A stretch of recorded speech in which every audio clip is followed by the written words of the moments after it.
If o'er sugar dells you walk, ye best not be a dawdler. In these woods a beast does stalk, our foe, the dread young gobbler.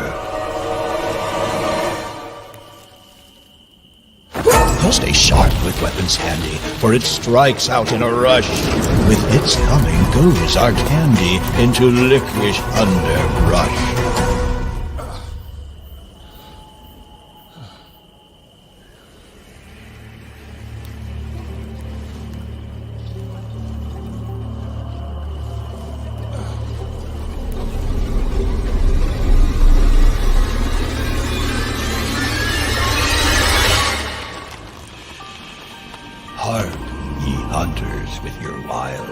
Seek not out this sweet robber, else your treats may join the piles 'neath the lair of the young gobbler.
How's it going? Up?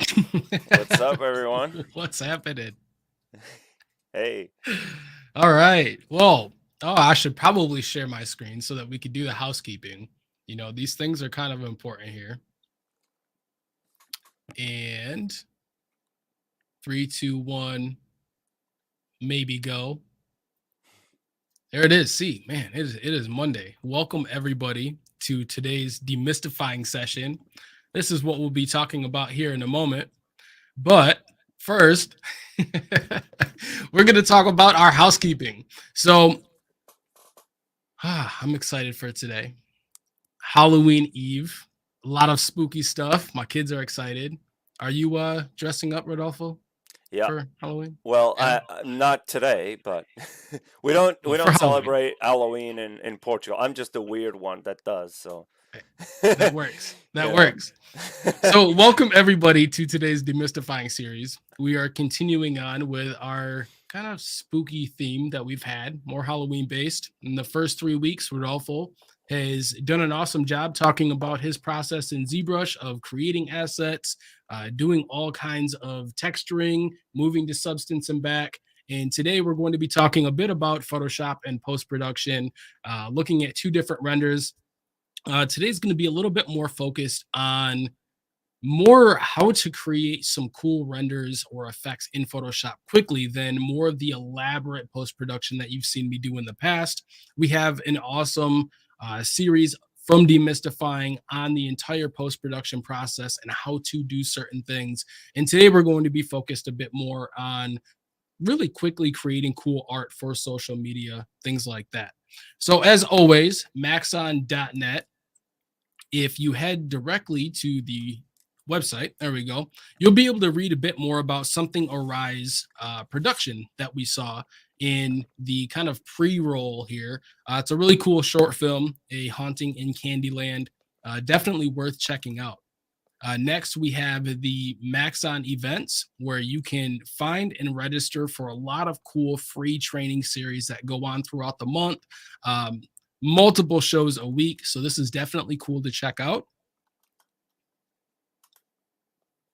And 1, 2, 3, there we go. It's a little bit slow on my end, but Cineversity, we've talked about it really quite a bit this month on all of the training that is on Cineversity, and it really covers everything from quick tips to elaborate in-depth training.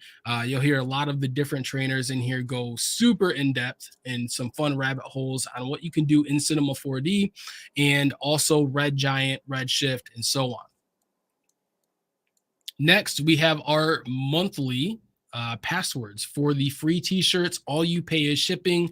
This month, the password is spooky renders, and I'm sure Kyle will drop a link so that you can get to the site. You have the password there as well. Again, you only pay for the shipping. It's pretty cool here.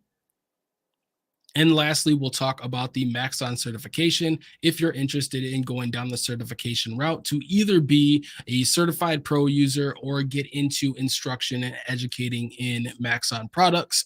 Check out certification.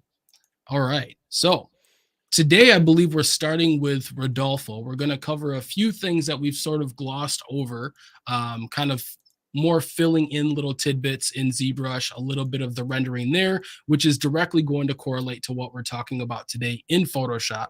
So let's pass off to Rodolfo here a minute. I keep forgetting I can't do this on my side. I have to wait. Wait, yeah, you have to give me a sec, because for some reason it's not letting me share. Oh, wow.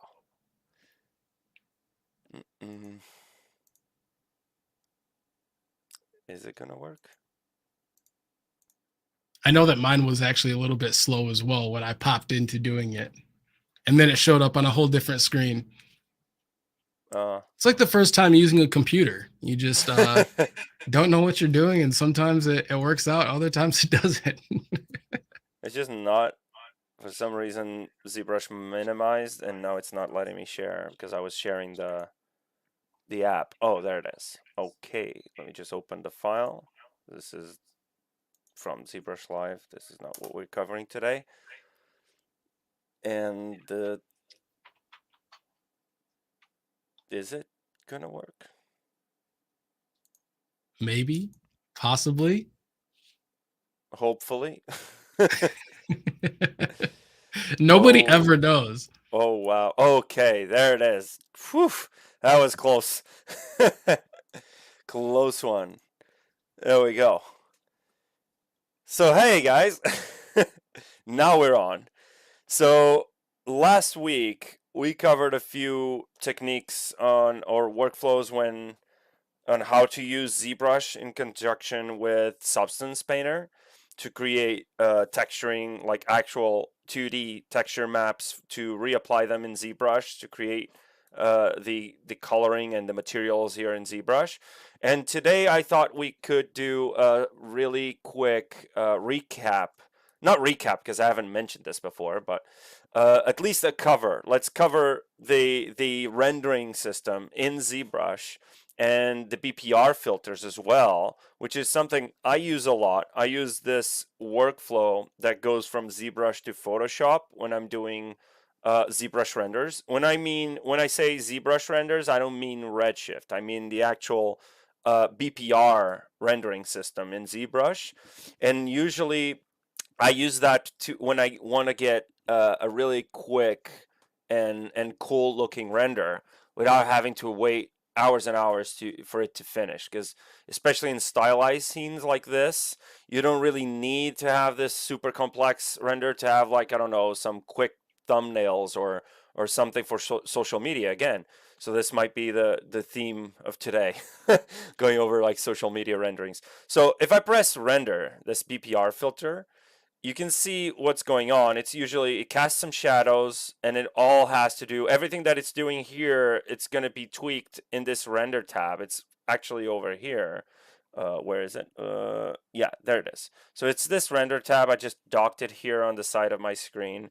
And everything that you're going to see here, from the cast shadows to the global illumination, quote unquote, it's not actual global illumination, it's like indirect lighting, ambient light actually. It's all going to be controlled in this render tab and in the light tab right over here.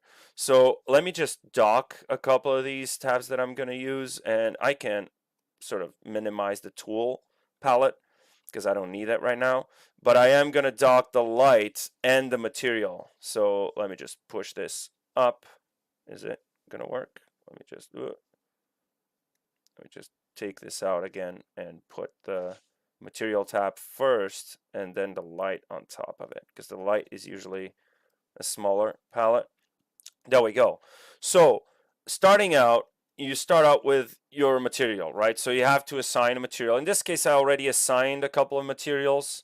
Some of them are baked because I actually went in and typed in, like actually pressed this M button and then selected the material and went to color and said fill object. And what it's going to do, it's going to bake in, sort of, bake in that material to your geometry, let's say. So ZBrush knows that that particular subtool has that material. So whatever, if you change this material, it's not going to change whatever you baked in.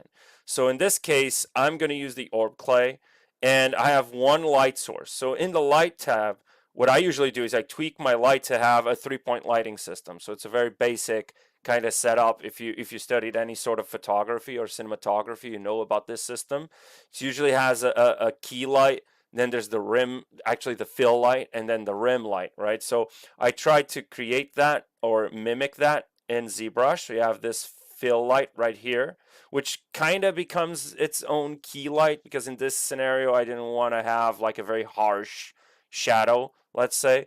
And then the rim light is super important, because I don't know if you can see, but there's this actual like green tint on the back right there, and that's usually to emphasize the silhouette and all of that.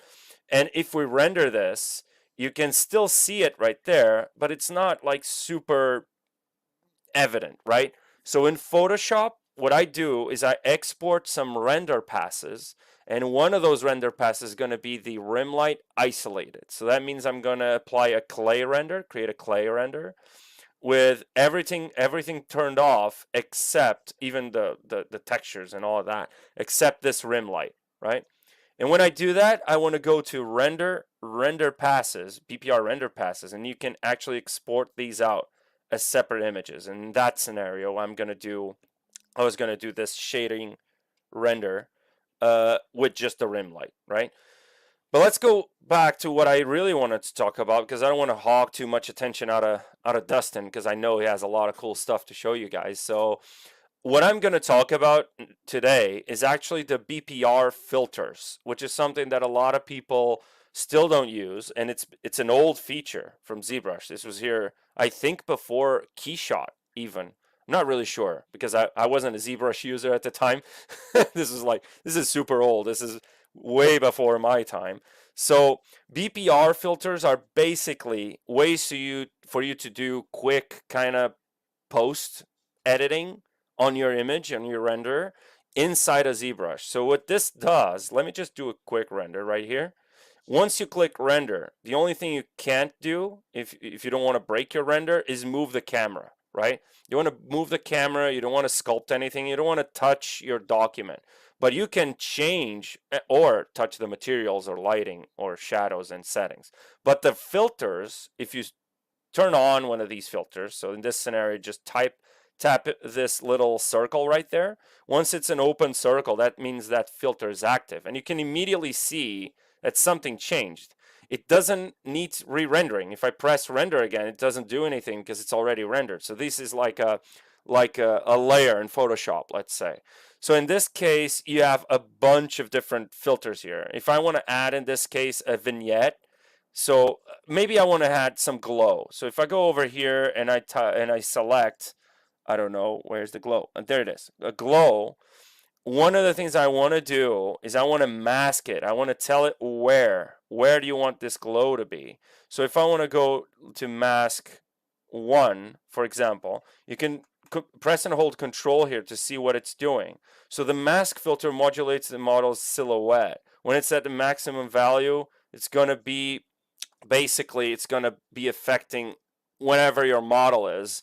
And if it's on the opposite value, it's going to affect the background, basically. So in this case, I want it to be at 0, and I want to be doing some, maybe changing the blend mode. Oh Jesus, this isn't what I've done. I did a blur, I think. well, I can just load it up and show you guys what I've done. I will load it up and then I'll break it down. It's going to be working better. I think it's this one. Yeah, there you go. So yeah, the number one is Vignette. There's the glow. So the glow, what I did was I turned it up to 100. Mask was -1, so it only affects the background. If I turn it off, on and off, you can see what it's doing. So, and then you can raise the radius. So if I up the radius a little bit, you can see what it's doing. It's sort of moving away from the original sort of tint. And you can change the blend mode like Photoshop. So you can go over and do multiply, darken, color dodge, whatever you want. So it's actually working like a Photoshop layering system on top of each other. So this is basically the glow. There's Fresnel that you can actually affect. In this case, it won't do anything. It's only in the background, right? But there's depth. So you can do like fake depth of field. I think I have one of those right here. There was a blur in one of those filters. Green, blue. I think I turned it off. Did I turn it off? I might have turned it off. Yeah, there was a blur there. I think is one of these.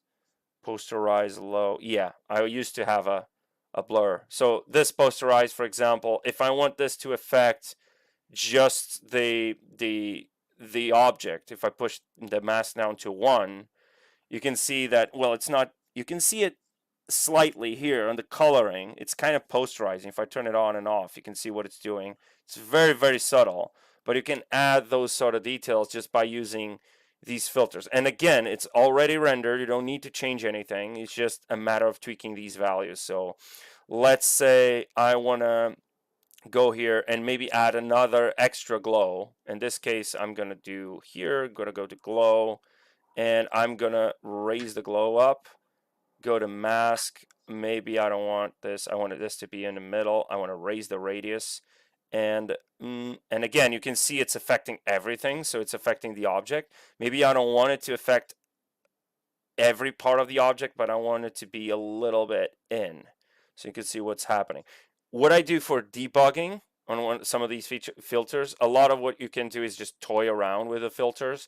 But if I want to see what's being affected here, usually I change this to like a flat color. So I'll go to, where's the paint? Yeah, there you go, paint. And I'm going to choose like a very harsh color. And if I tweak here the masking, you can see what's being affected right now. So it's basically my debug mode. It's just a paint filter. And once I get what I actually want from this test, I can change to whatever filter I want. In this case, I might need something like that. And then you can do some Fresnel, for example, which means it's only going to affect certain edges that are facing the camera, right? So Fresnel is based on the angle of the normals in relation to the camera. So you can do that as well. You can do some cool like edge highlights with this and change the color like to white, let's say, and you can see what's happening. And then maybe instead of white, I can go like green. And then instead of replace normal, I can do like color dodge. Let's do color dodge. Color dodge. It's going to change the coloring ever so slightly. Well, it's not that subtle, but you know what I mean. So I can go like overboard like this, and then have the Fresnel, and you have some fake kind of rim lights. Of course, this is still a little clunky. It's not the same as having an actual light there, which is again what I did with the lighting thing here. But you can just add some extra flare to your render ever so slightly to maybe emphasize that green tint a little bit, and it's just enough to make it pop a little bit.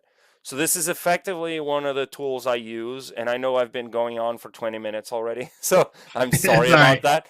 But again, it's for me, it's impossible for me to just in 20 minutes cover all the filters, but there's a bunch of different streams. I know Paul has done some of them before for prepare for the ZBrush Summit Sculpt Off Challenge. I know that was a thing a couple of years ago and last year, I think.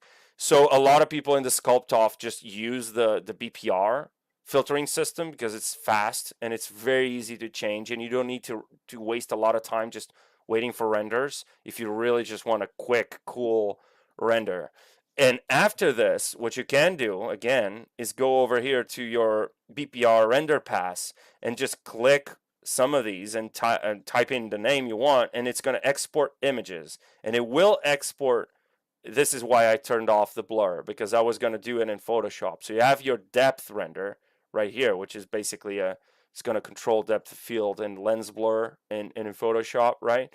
You have your ambient occlusion, you have your shadows, you have your mask, so you can actually export all of these out by tapping them and choosing a name, and then going into Photoshop and composing those layers as you please, right? And one of the things I do besides this, after I export this, is I usually do, as I told you before, I usually go over here and I turn off polypaint for everything.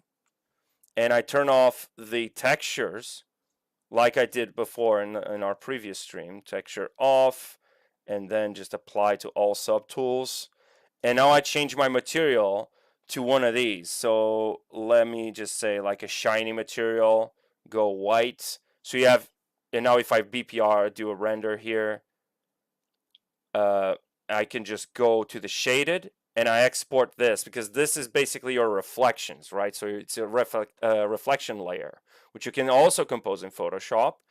And then I also do something really cool that I just mentioned. So I would use like a basic material, for example, go over to my lights, turn off all the lights. Oh, geez, where's the tool? It's not the tool that I want. I want the lights. Yeah. Turn off all the lights except the rim light.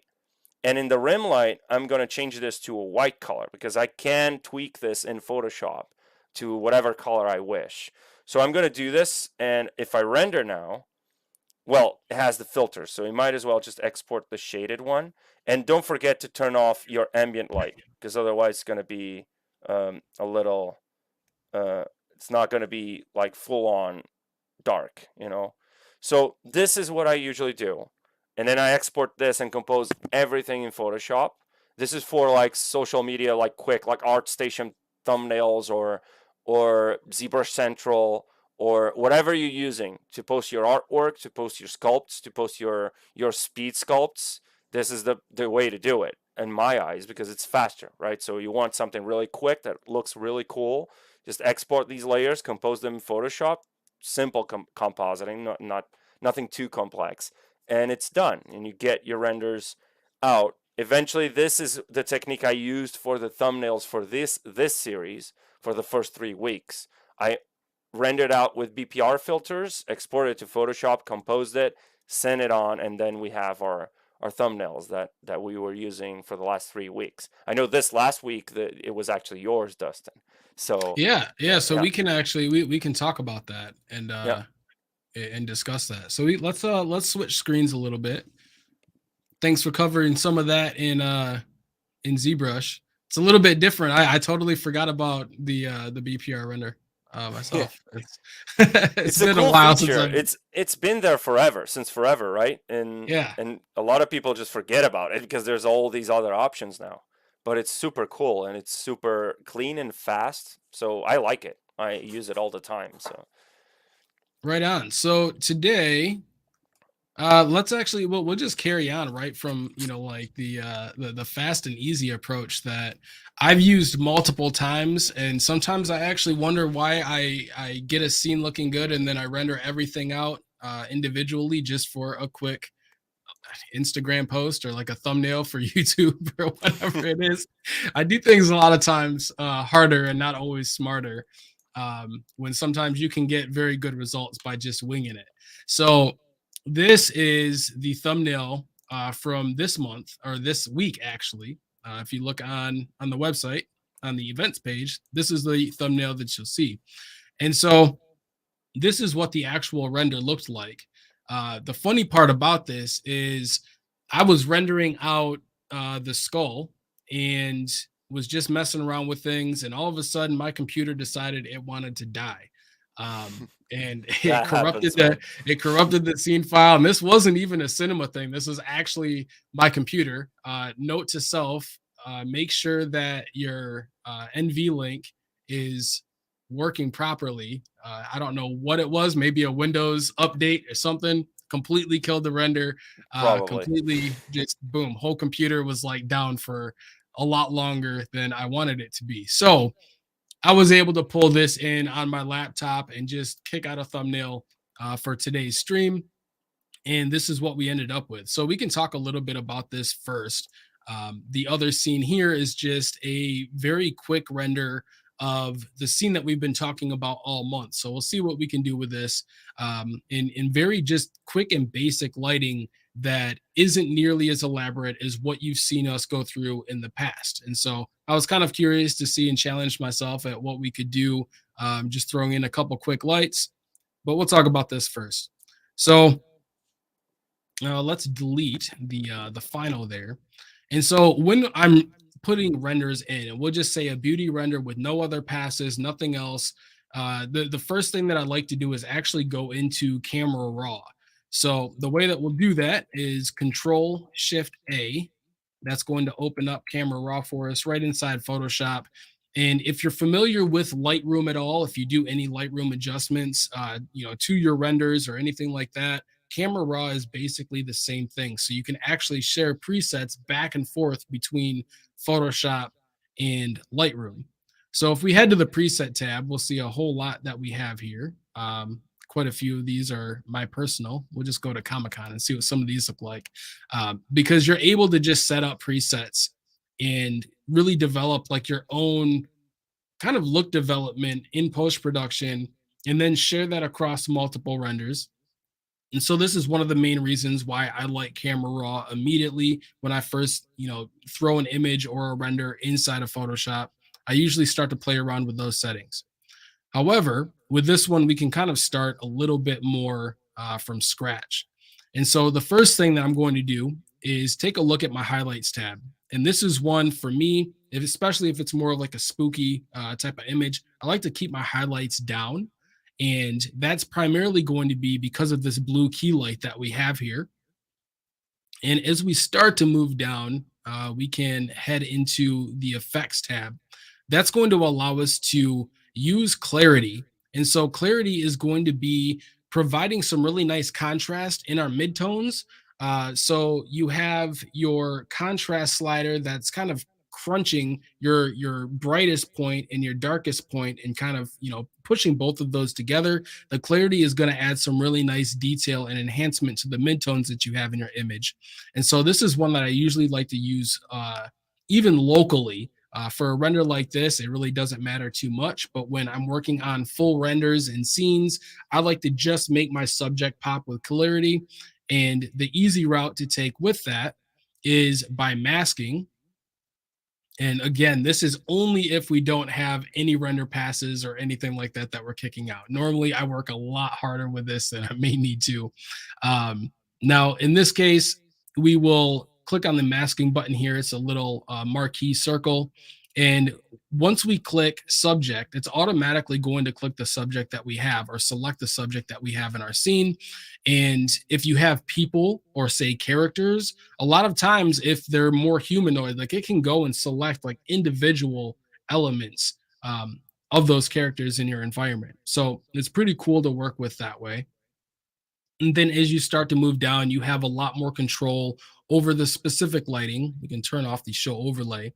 You have these specific lighting and adjustments that are just going to be for that one subject. So the selection process that you have here is actually pretty good. I wish that we could just take this and create a new mask directly in Photoshop based off of this.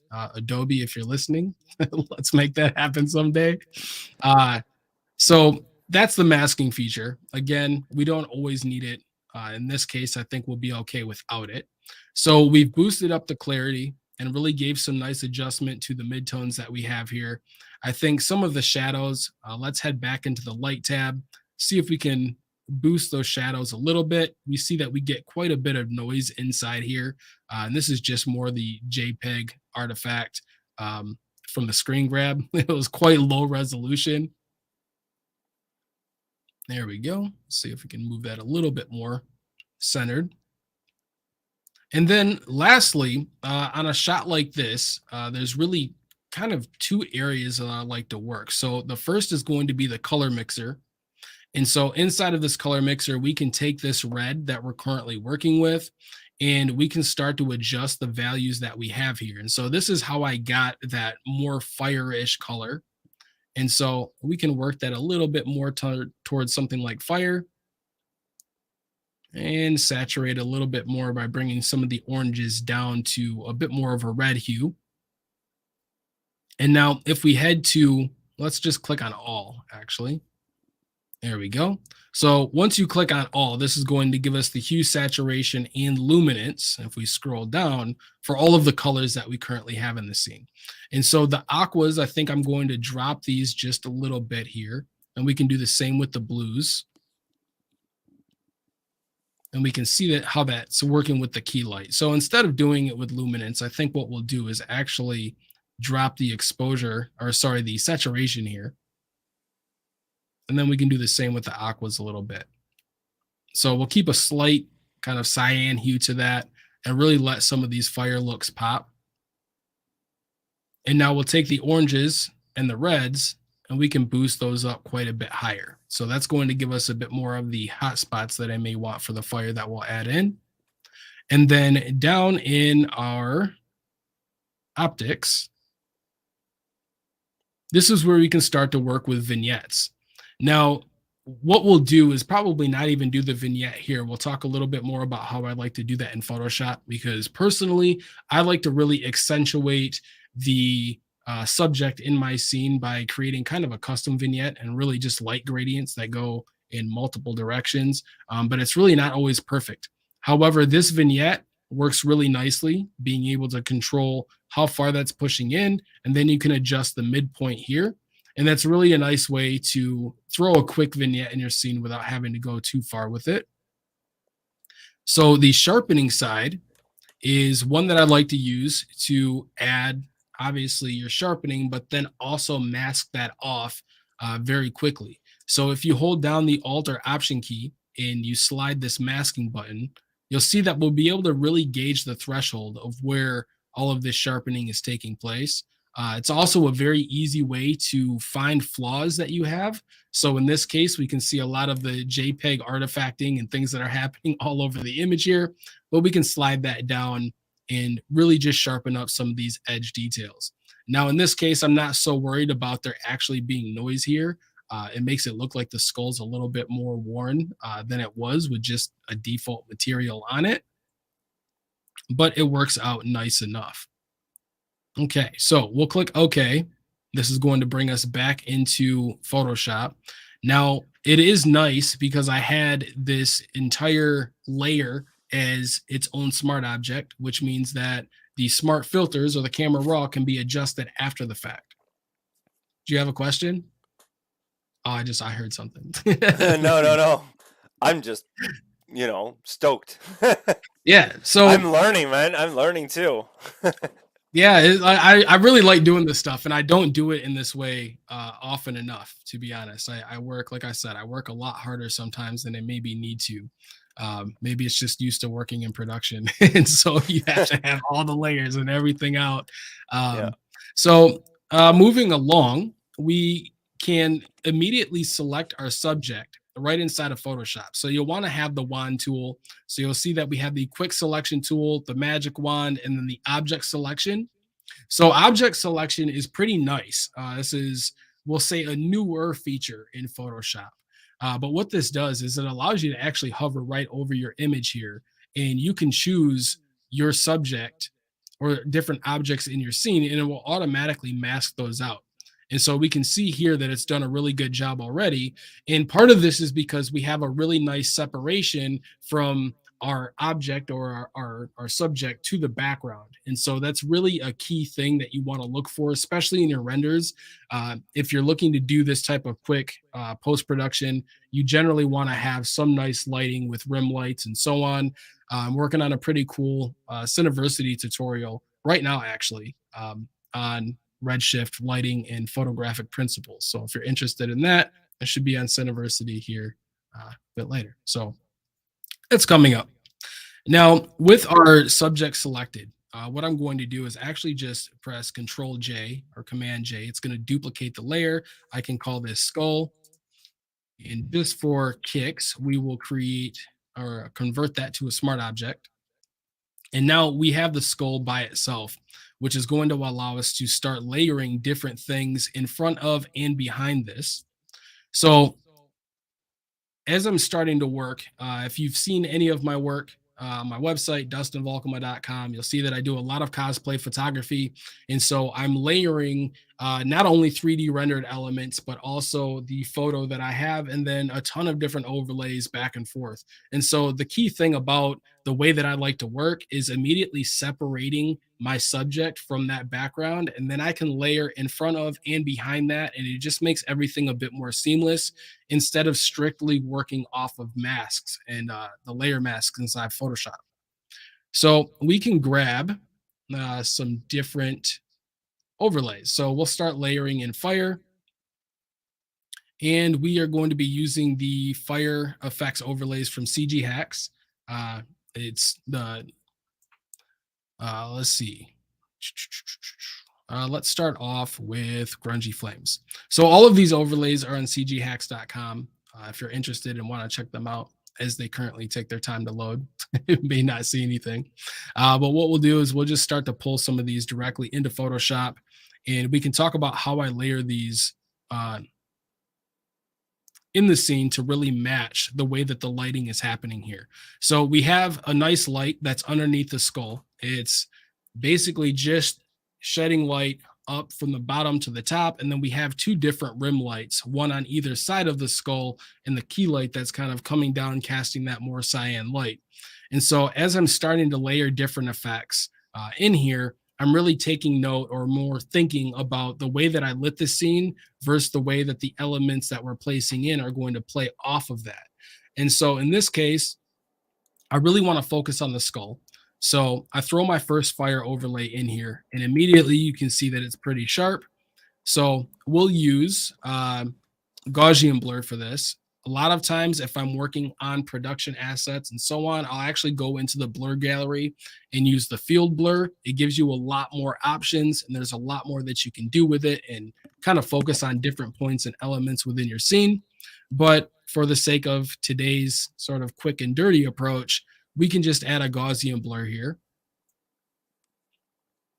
And we can raise that just to where we're starting to lose some of this detail and click OK. So again, because this layer is a smart object, when we dragged it into Photoshop, it's automatically going to have a smart filter that now we can copy to all of the other overlays that we're going to be using, especially for the background. So we can organize this a little bit and create a group. This background fire. And then we can find another overlay here. I'm not exactly sure which one we want to use.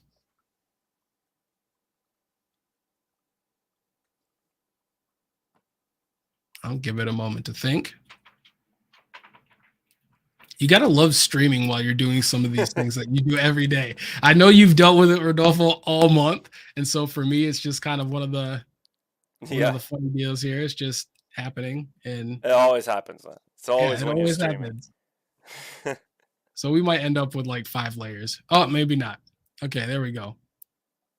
All right, so we have another background flame here, and now we can easily copy our smart filter from one to the other. So we'll press Control Alt or Command Option, I believe, and we can just click and drag that smart filter up to the next layer, and it's going to work out quite nicely here. And so the way that I usually do this is exactly how I'm doing it. I just pull overlays in, I build them up. I try not to get too picky.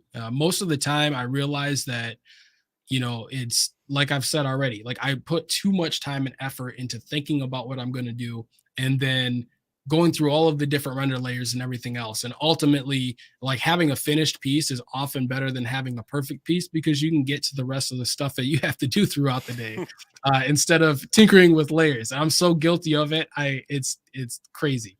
I do it way more than I should. So let's grab a foreground piece, and we'll let this kind of think a minute. There we go.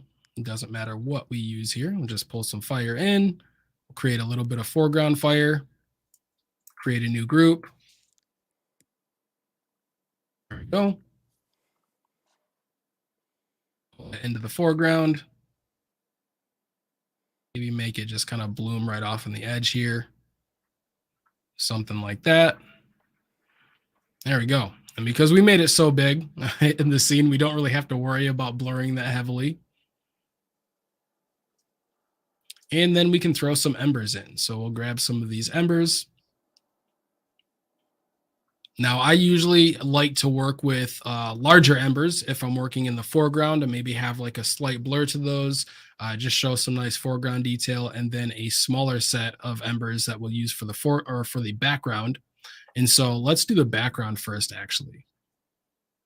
And we will drag this right into the background fire and make these a bit smaller. I think those will be fine there. We can blur those just like we have with the rest of it.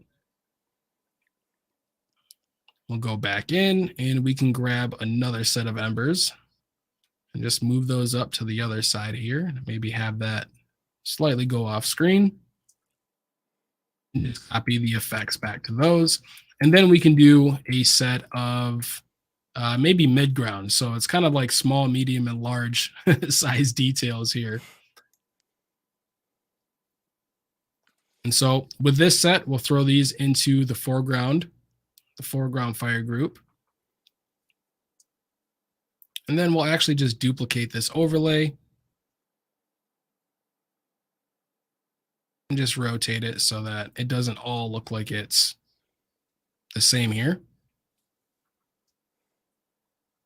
There we go. And we'll leave those ones here a bit more in focus. And we can already see how we're starting to build a bit of depth here just with the one effect. So I'll grab foreground embers, which are going to be these larger ones. There we go. And we can add a little bit of blur to these. So those will be larger and in the foreground. And then maybe grab another one for the other side.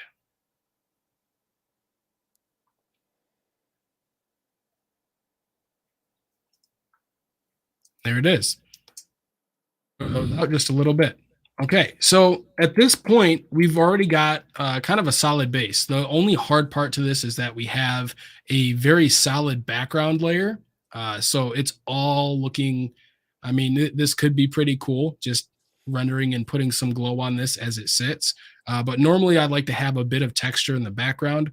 And so we have these smog overlays. If we head back here, we have these smog overlays, which are just literally 3D rendered smoke. Go into Redshift, render out a bunch of different smoke. And the cool part about these is that it's not like your average smoke overlay that you have in Photoshop, because you do get the depth and transparency as you're starting to work with them. And so what I'd like to do is take a few of these and push these towards the background. And I can start to close some of my fire groups. There we go. Match the light direction here. So we want to flip this layer horizontal. And there we go. So with this one here specifically, I think what we can do is gradient map this. So gradient mapping is going to work really nicely because we can control what color the highlights are and what color the shadows are of a given layer. And so for that, we can head down to an adjustment layer and we can click on gradient map. And then we can clip that by holding Alt or Option between the two layers here. We can clip that directly to the smog itself. Another way that I like to work with this, if I pull that off, there we go, we can unclip it, is I'll create a group with something like smoke in it. And this works best if you're working with transparent overlays like this that don't really require like a screen blend mode. I find like this is the best way that I work with these. So we'll press G to create it, or Alt G. That's cinema. Control G. I get those confused all the time. And we're going to create a group called smog. And then we can take our gradient map in here. And for this group, if we head in and we set the group to normal instead of pass through, everything that we place in here now is going to be affecting just the group. So for instance, if we place curves in here, I like to do a lot of color grading to things like smoke. We'll be able to see that this is only going to affect the smoke that we have in our scene. So a couple things to think about when you're adding things like smoke into your scenes. I generally like to use camera raw. I know it may sound crazy, but I like to use camera raw on my overlays quite often as well. And so in this case here, for the smoke, I want a little bit more of, say, crunchy detail that's going to be in here. And so we can head directly up to effects again. And this is where we're going to be able to increase the clarity. It's going to be a little bit difficult to see here just because it's on a transparent background. I forget where I can change that at inside of this because I don't really work with anything but transparent. But we'll bring the clarity up, and then we can bring this grain up a little bit and add some nice grainy detail to the smoke as well. And now once we zoom in here, we can see that we have all of those details showing through. Now with that gradient map, we can head right in here and start to edit these colors so that we can match some of the fire that we have going on. So we'll find a nice orange. Maybe push that a little bit more towards yellow. There we go. And then for the purple side, we're just going to drop that down, maybe match some of the cyan color that we have directly here on the skull. Sort of keep some of those colors here. Click OK. And now we can start to adjust the blend modes of that, excuse me, of that gradient map layer. And so as we start to head in here, we can see that everything's kind of darkened a little bit. And this is where I will go in and add something like a curves adjustment layer. And we can really start to adjust the specific values of that smoke and determine how much of that we want to be in highlight and in shadow.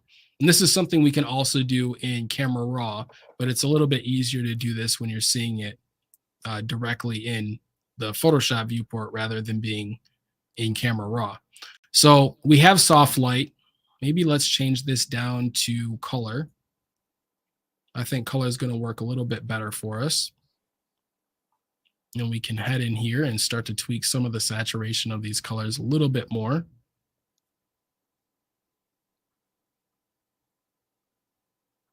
A little bit too yellow there. There we go. And then for the blue side, I think what we'll do is just drop some of the saturation on that and make it just a little bit darker. And now we can start to feather the balance between the highlights and those shadows just by moving these colors around here. So we can really make those highlights pop with a bit more orange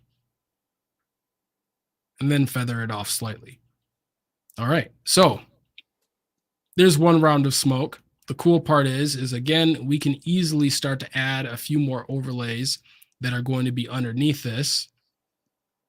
And so maybe we'll find something that's a little bit darker just for that other side. Are there any questions at all? Well, not that I notice. Everybody's just listening to me ramble. Everybody's just listening to you doing Photoshop magic, man. All right, and so I'm just gonna pick one of these plumes and we'll throw this in the background on the other side here. Something like that. And then we can camera raw this one as well. And we will head up to clarity first. Let's boost that a little bit, and then we'll go to light.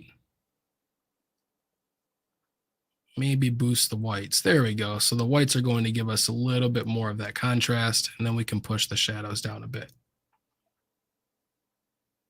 Oh, that's a little bit far. Okay, look at that. I think it could actually work going that way. Yeah, that's what I was going to say. It's just a little bit further than what I was wanting. All right. So with this now, what we can do is, again, add to that depth that we have. So we can add a Gaussian blur on top of that. And then we'll do the same one for the other side, but we're going to actually tweak the Gaussian blur, not to be so blurred out. So that will be maybe a little bit more of like a mid-ground smoke. There we go. All right. So in looking at this, I think the only thing left that we would really have to do is make a kind of a candle flame or add an overlay there. One of the things that I wish that we could get a little bit sooner is like a post-processing pass or like a bloom and glare pass out of Redshift. But there are ways that I do that in Photoshop, and there's actually one particular plugin that we'll talk about here in a minute that I use for that. And it makes life a lot easier. But I've actually started using this plugin more for photo composites and then transitioned into using it for 3D renders and so on. It's called Oniric from Composite Nation, and we will get there. I think we want to do, maybe we'll do a grungy one for this flame. In 5, 4, 3, 2, 1, go. You gotta love the streaming lag. Yeah, man, I told you, computer is just chugging. GPU and streaming, you know, like anything that does GPU processing just gets sluggish on stream. And I get so impatient. I think that's my problem, is I just get very impatient with No. We all been there. I mean, I get impatient too. So we are just going to we're gonna cheat this, and we'll grab our background fire and figure out maybe this overlay here. Just going to duplicate that, bring that up to the front, to make this much smaller. Here we go. We'll place this right at the top here, and maybe warp it just a little bit so that we can get our candle flame. I feel like I'm breaking all of my own rules, which is totally fine. All right, there we go. So with this one, we will have to adjust the blur that's on there. In fact, we can just right click it and we'll delete the smart filter so we can have this guy here, and then maybe grab a little bit of embers, and we'll just do this foreground ember. Just add a little bit of ember detail up here, maybe like it's crackling in fire. There we go. And we will delete the Gaussian blur off of this one, just like we previously did. Okay, look at that. See, I can work fast this way sometimes. I think this is gonna work out. So what I want to do is I want to add like a little bit of a rim light here to the top of this candle. And that's primarily because I just want to show that, hey, this candle up here or the wick is lit, and maybe we want to have a little bit going on there. So what I'm going to do is create a new curves adjustment layer, and we can bring the exposure. Actually, we'll just see if we can bring the exposure up some first. And if you hold Alt and you press the number buttons, 3, 4, 5, you're going to see that we'll be able to work with each channel of these curves a bit more independently. And so we're going to add a little bit of yellow by subtracting blue. And we're just going to see if we can find kind of a nice orange hue to this. It doesn't need to be too far.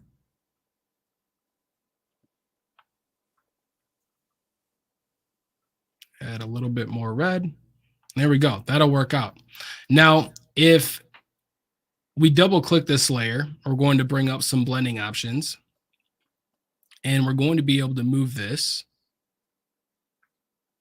for the underlying layer. So it's going to read all of the luminance values from underneath this current adjustment layer that I have, and I can start to feather this. Now, I broke this handle here by pressing the Alt key or the Option key, and you can start to feather this right out of some of these shadowed areas.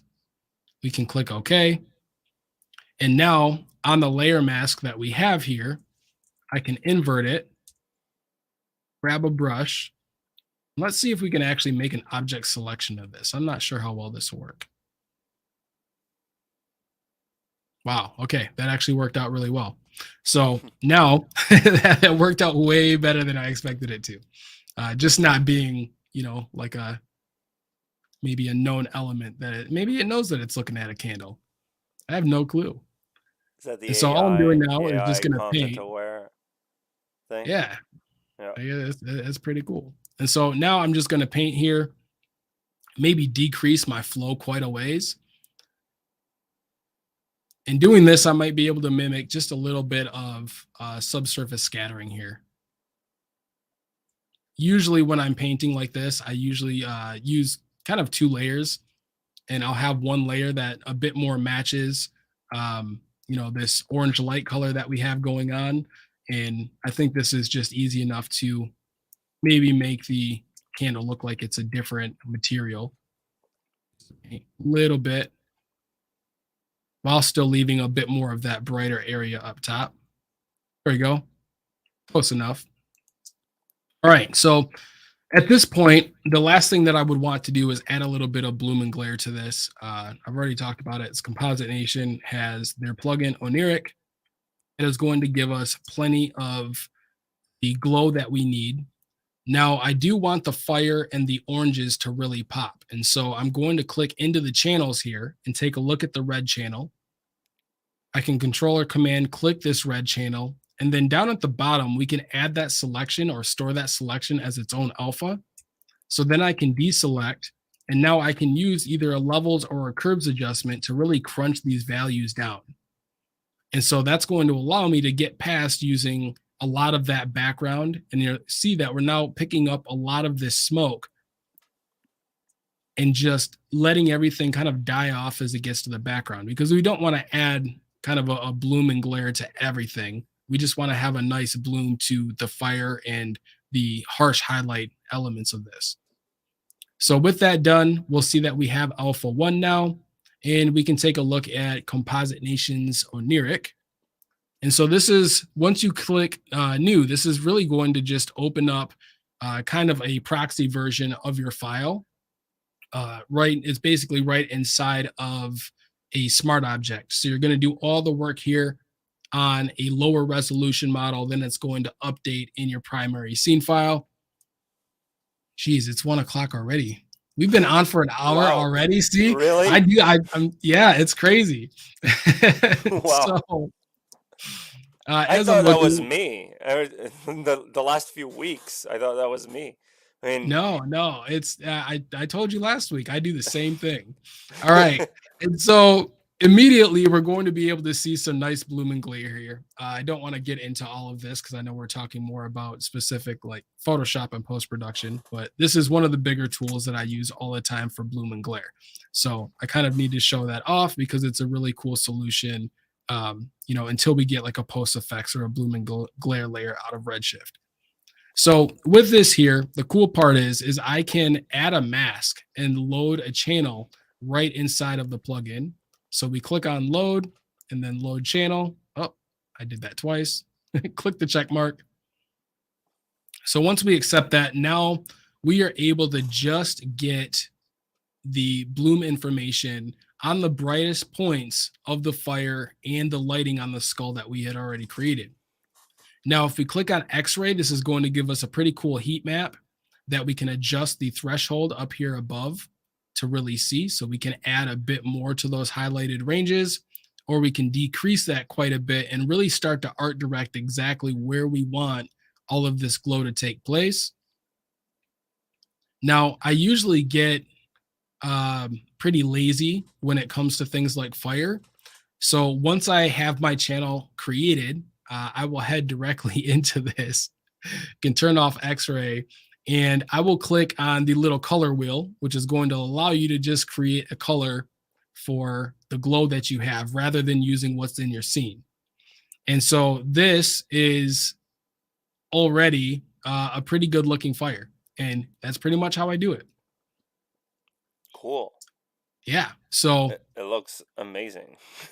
Yeah, I mean it's fun. Like this is the me that I wish I could be all the time. You just like throw it into Photoshop, you just take a screenshot of a render view and go for it. But I make things way too hard on myself. See, if there's any artists out there that have that problem, you're not the only one. So let's see if we can do a little bit of light dispersion. There we go. Give just a little bit of a chromatic edge to that. At 3, let's go down to 2. There we go. Sweet.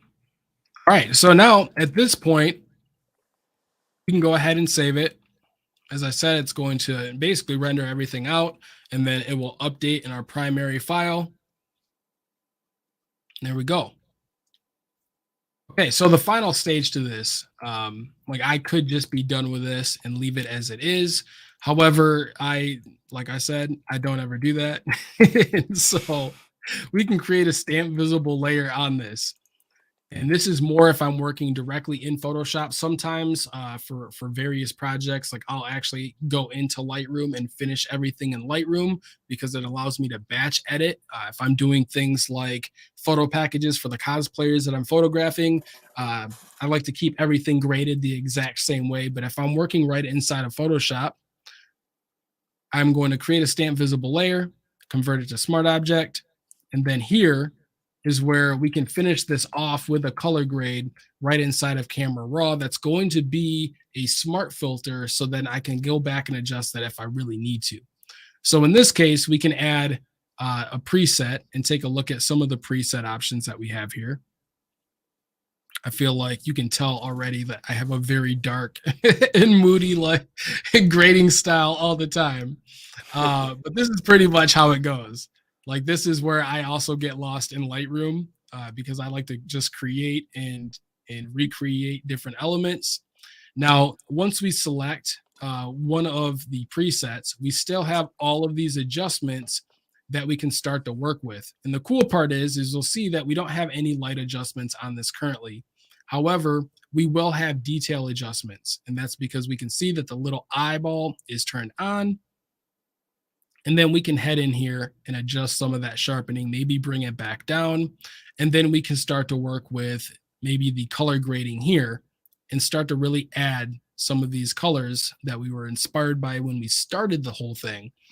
And we can start to push some of these a little bit further in the midtones, shadows, and the highlights.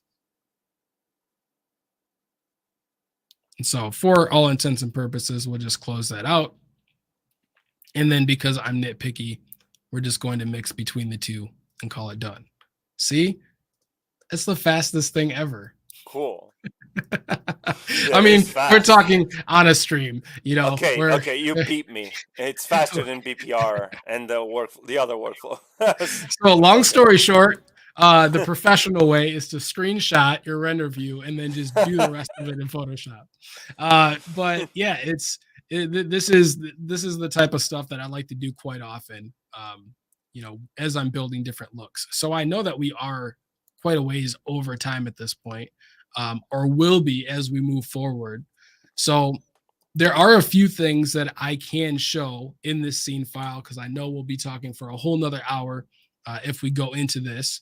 But in the sense, you know, of working with different overlays and kind of showing how we can do some of that stuff. I know that you had made mention about using a depth pass or the depth channel. Let's get out of that a minute. Okay, it does not want to actually show that properly. Let's see if, oh my goodness. All right, well, we have an EXR currently, and I'm not sure why Photoshop is bugging out. So what we'll do is I'm going to copy my accessory layers. These are all of the render passes that I have rendered out here. So the emissions pass, normals pass, subsurface scattering, and then the diffuse. Now, I cover all of this stuff in the Demystifying series on post-production. So you'll find it. It's a raptor in the thumbnail. Go ahead and watch that series if you're curious about this, because I know I'm going to gloss over a whole lot that we covered that entire month. So in order to make this a 16-bit file, I'm going to copy my accessory layers because we're going to merge all of this down to maintain the same look that we have here with the EXR. But we can head up to the image and then mode, and then we'll head to 16 bits per channel, and we'll click on merge so we don't mess up any of the colors that we have in our main image here. And then we want to choose the exposure and gamma so that it retains that same information, and we'll click OK. So now we have just a merged background layer, and now we can paste in all of our render passes that we were previously using. It just makes things a little bit easier to work on. And I'm going to duplicate the background. Now, in order to add a depth of field, we can take a look at that here a moment. Just as a disclaimer, most of the time I like to actually render out my depth of field inside of Redshift because it does such a good job there. Like it's kind of like shooting with a camera. Everything looks natural. You can get some weird artifacts as you start to do the like post blur right inside of Photoshop. So there's two ways that we can do the blur. The first one is going to be up at filter. We can go to blur and then to lens blur. This is where we're going to use our depth pass. And we'll see if it chugs. Maybe not too bad. So first thing we need to do is set our focal point. And I'm actually going to turn this mode to faster instead of more accurate. Change your source. Yep. Oh, yeah. That's right. Good idea. Yeah. So we'll select the depth. I get stuck on that all the time. Sometimes I think I'm like... So do I, clearly. Man, I would have clicked and been like, oh, what's happening? So once we select, I think it threw me off with faster because I forgot that I can do that. I use more accurate for my personal work. When I'm streaming, it's probably easier to do faster and show you exactly what you would do. And then, you know, on your end, it should work a bit faster if you go to more accurate versus being on a stream. So change your source to your depth pass, whatever you have that named in your scene. You can set your focal point here, and we'll just say right on the skull for this example. There we go. And then you can adjust your blur radius and your curvature and everything else inside of that. So we can push that quite high. Don't think it'll work very well with like a, 35 millimeter focal length. But you can get some pretty cool effects. Now, see if we can zoom in here. Just marquee, select that. And these are the types of artifacts that we're going to run into once in a while, where you get this weird kind of halo blur that's happening right around certain objects. Rodolfo, have you ran into that when you're using? Yeah, I have.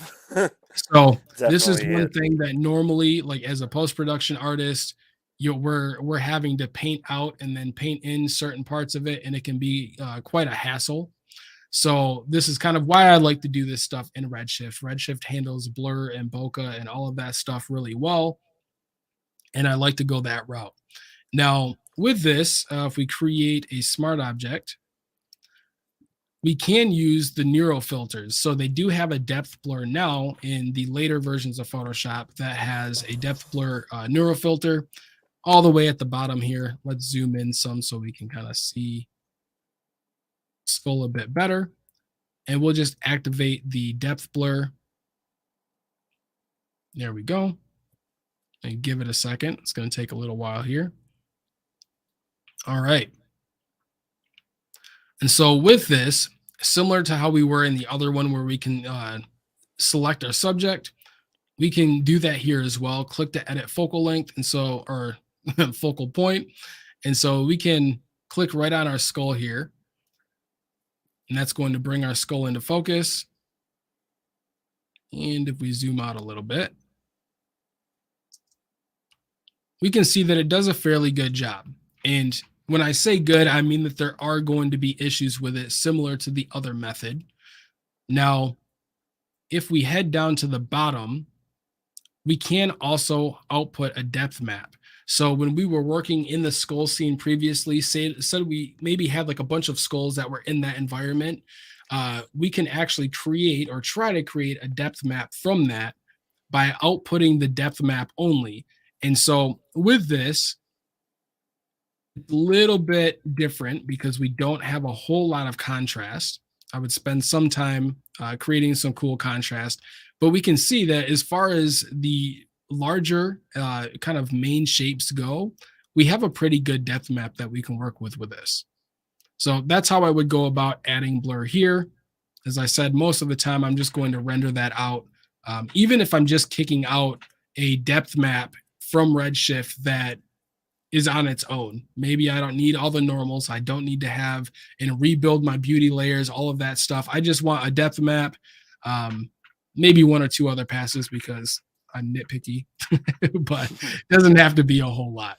So using this depth map though, what I do like is that we can select it in the channels and we can create a solid color layer. And this is how I like to create atmospheric perspective directly in Photoshop using the depth map. And now we can maybe find something a little bit more spooky color. Yeah, we'll go with a slight purple here. And this is all working directly from the depth channel that we have. So now we can decrease the fill a little bit. And the reason why I do this is because we can see the background now, if you want to see all of the background layer that we have in here. Now, because it is a layer mask, we can go in and we can really start to boost up these values and adjust the midtones and really determine exactly how far we want that fog to show. And another cool thing that you can do is actually composite with overlays using a depth channel. So I'm going to select that, create a new group. We'll call this smoke. And then we can create a layer mask on this entire group. Press Alt or Option. We can check out the way that this is looking here in the layer mask. And then we can start to bring these values up a little bit.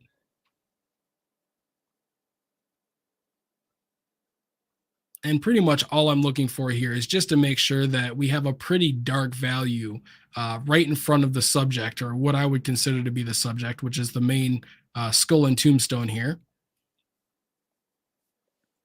And then deal with a little bit of glitchiness.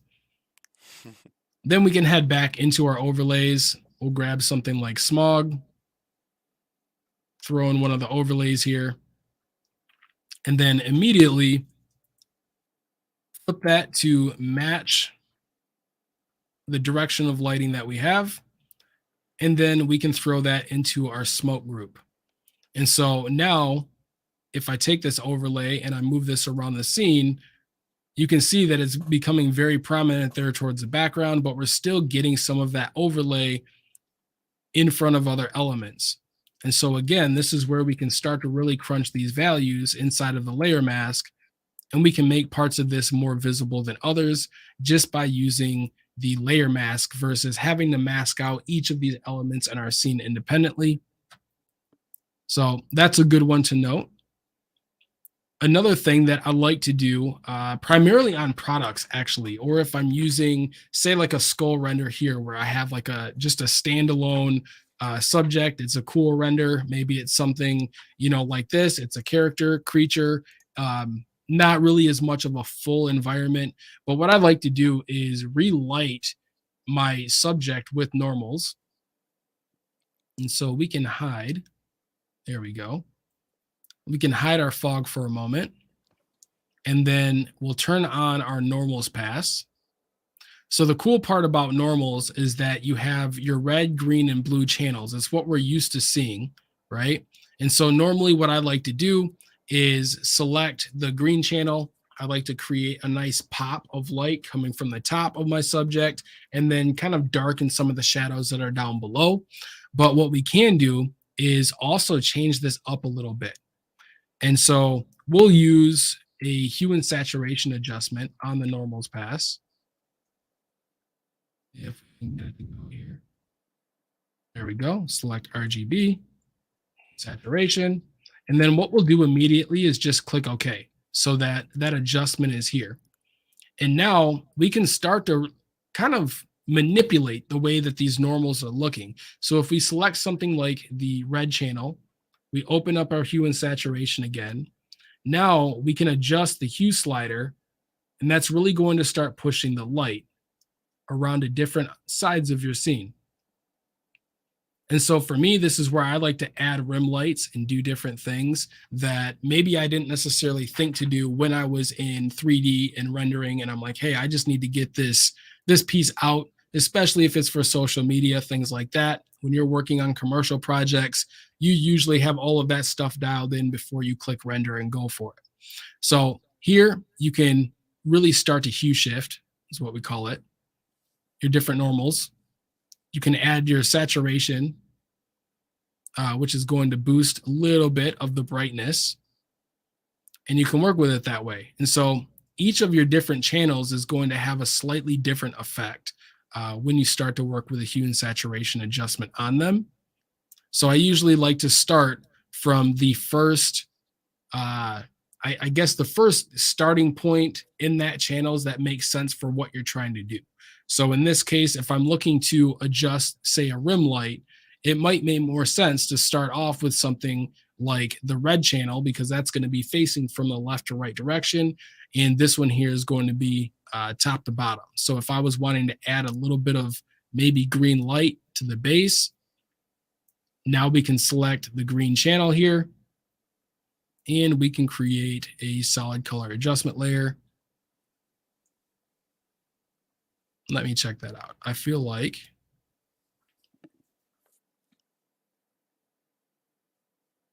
okay, no, we were good. I thought for a minute that it glitched out on me and I didn't see the update. So now we can hide our normals pass, and maybe on top of everything, we'll just go in and create a curves adjustment layer. I do have like a slight lag. So when I'm talking and I'm doing it, I think I'm going ahead of myself. Okay. So inside of the curves layer mask, we'll zoom right into the skull here. Use levels. Now, what I like to do when I want to have 100% contribution to the way that my adjustment is going to be working, I like to select the white point eyedropper, and I'll just click on one of these areas that I really want to hit with that light. And then that's going to make that a pure white and then brighten all of the values that are around that.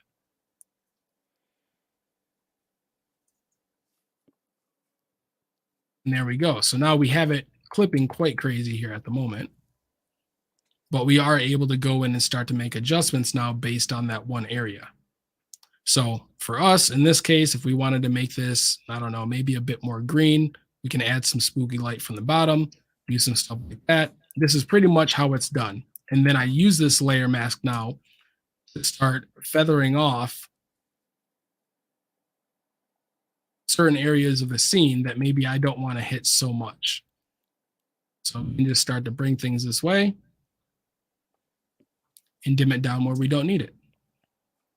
So do we have any questions on like all of the Photoshop stuff? I feel like there's been... No, that's actually been pretty quiet. I mean, there was one mention asking about if this will be saved to view it at a later time. Yes. Anything that's streamed on YouTube, it stays there.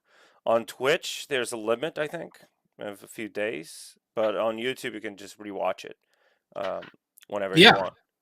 Yeah, and Dr. Sassy does an awesome job of creating timestamps. Dr. Sassy, I'm sorry. I feel like we bounced around from ZBrush to back and into Photoshop, but he does an awesome job of getting all of that information, and you have different timestamps and all of that stuff, chapters laid out, so you can easily go and navigate everything that we talked about today.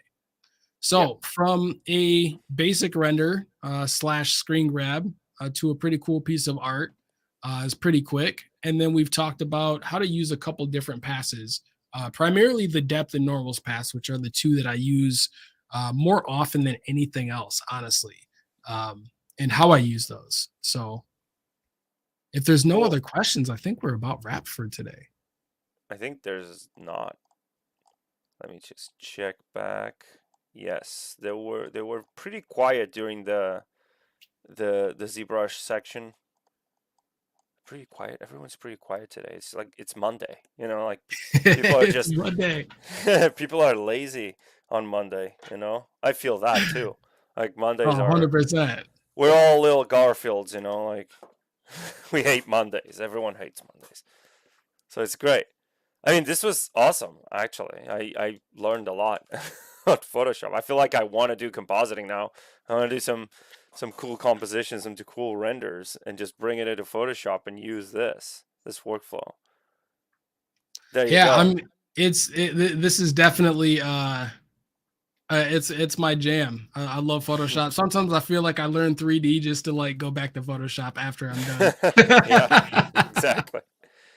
I love this stuff. All right, so that's going to wrap for today. You know, as always, if you guys have any questions about any of this, or you'd like to see more, you know, of this type of content, there's comments. I think is Ask the Trainer. You guys can send some information that way if there's any ideas that you have for streams that you'd like to see. And yeah, cghacks.com. Check it out. Coupon code is Maxon DPP 30. And then you can get 30% off at the store there. And don't forget to get your shirt. And get your t-shirts. I don't have my t-shirt on today. Me neither. I have the Yeti. I usually bring my t-shirt on every stream, but not today for some reason. I forgot to wear it today. So yeah. I collect them all. I've been collecting those for a while now. So, you know, you should view those t-shirts as like Pokemon. There you go. Oh, yeah. There's a Kyle just posted that. There's the link, and you have to put in that password, Spooky Renders, and get your free t-shirt. Just pay for shipping, basically. So, for sure. And then get the Yeti shirt. The Yeti shirt is super dope. Like that's the one I wear all the time. And then my ZBrush, I wear my ZBrush shirt all the time. Yeah, thanks, Kyle. I have a whole drawer filled with ZBrush t-shirts by this point. You know, so yeah. Cool. Awesome. Well, yeah, if we have no other questions, I saw the one comment that Monday is kind of slow. Yeah, it can be. Yep, can be for sure. We appreciate everybody being here. And yeah, man, it's the last one of the month. That's crazy. Wow. So happy Halloween to everybody that's celebrating Halloween tomorrow. There you go. I will be in my Sasquatch costume like I am every day. And that's going to be my joy. But I take the kids out and get some candy and deal with the sugar rush after. So that'll be fun. Cool. All right. So happy Halloween, everyone. And I hope you guys enjoyed this. It's been super fun, this whole series, this whole month. And I hope we see you guys soon. There's more to come, more Demystifying post-production episodes to come. I'll be on ZBrush Live. You guys know me. I'll be there. I'm streaming. Maybe not every week, but I'm streaming ZBrush. So I hope to see you guys soon. And that's it. That's a wrap. All right. So that's it. All right. Well, everyone, thanks for hanging out with us here for the month. It's been some cool stuff, some fun times, some computer slowdowns and crashes. But it's all for the sake of Monday because it's all part of the deal, you know. For sure. So until next time, we will see you guys later, and happy Halloween. Bye, everyone.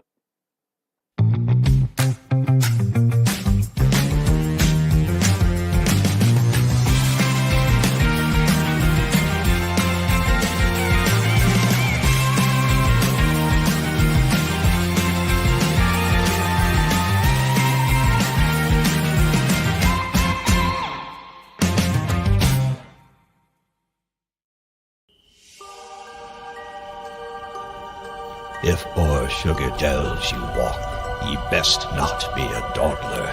In these woods a beast does stalk, our foe, the dread young gobbler. Stay sharp with weapons handy, for it strikes out in a rush. With its coming goes our candy into licorice underbrush.